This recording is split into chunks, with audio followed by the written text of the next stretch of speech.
6 years before Nelson Mandela was released from prison, an anti-apartheid activist named Randall Robinson staged a sit-in front of the South African embassy here. He was arrested, but the protests continued and public outrage against apartheid began to grow. In 2012, Randall Robinson was honored by the South African government for his efforts to end apartheid. He joins us this morning from his home on St. Kitts. Mr. Robinson, thank you so much for being with us. Of course, Nelson Mandela is revered in this country now, but in those days, that was not the case at all. Take us back to those days when you organized those sit-ins and tell us about that. We were trying to build an environment, an atmosphere, in which to remove the underpinning that the United States had been providing to South Africa in investments, in loans, computer technology, in military assistance of one kind or another. We were the legs on which apartheid stood, together with other industrialized Western nations. And so we thought our role was to remove that underpinning. And so when we went to the embassy and met with Ambassador Faure, we told him we wouldn't leave until Nelson Mandela had been released from prison. At the time, few Americans knew much about Nelson Mandela, and we thought we had to build a big public story, more information in America that would inform Americans about the role that our country had been playing. The ambassador had us arrested, and that was followed by 5,000 Americans who came to the embassy over the next year every day to be arrested, and we joined that with the work we were doing with the Congress.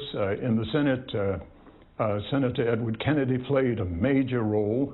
In the House, William H. Gray III played a major role, and we would meet on a regular basis in Senator Kennedy's office to plan the legislation that we would try to power through the Congress on the winds of these demonstrations that continued to grow, and across the country they grew. And in the last analysis, the Comprehensive Anti-Apartheid Act was passed over the veto of President Ronald Reagan.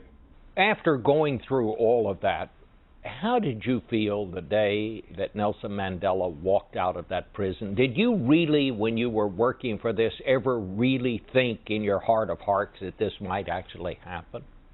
We thought it could happen, but we also thought that it was possible that a new generation of activists would have to take up of what we had begun.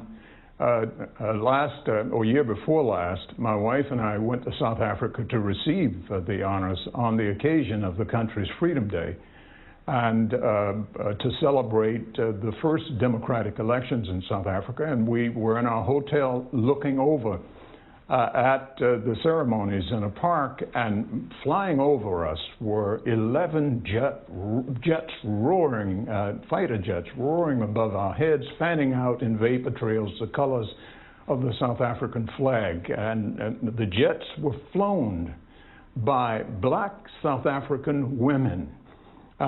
Symbolically, that caused us much celebration in our hotel. And since apartheid ended,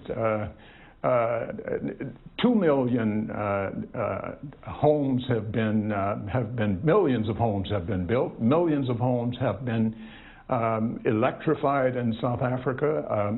Black family salaries have virtually tripled in the country. And so Nelson Mandela ushered in a dramatically different kind of South Africa. And we thought that it was our responsibility to play a small part in that struggle, because our country was a major part of the black community's problem in South Africa. We were on the wrong side of the issue and on the wrong side of history.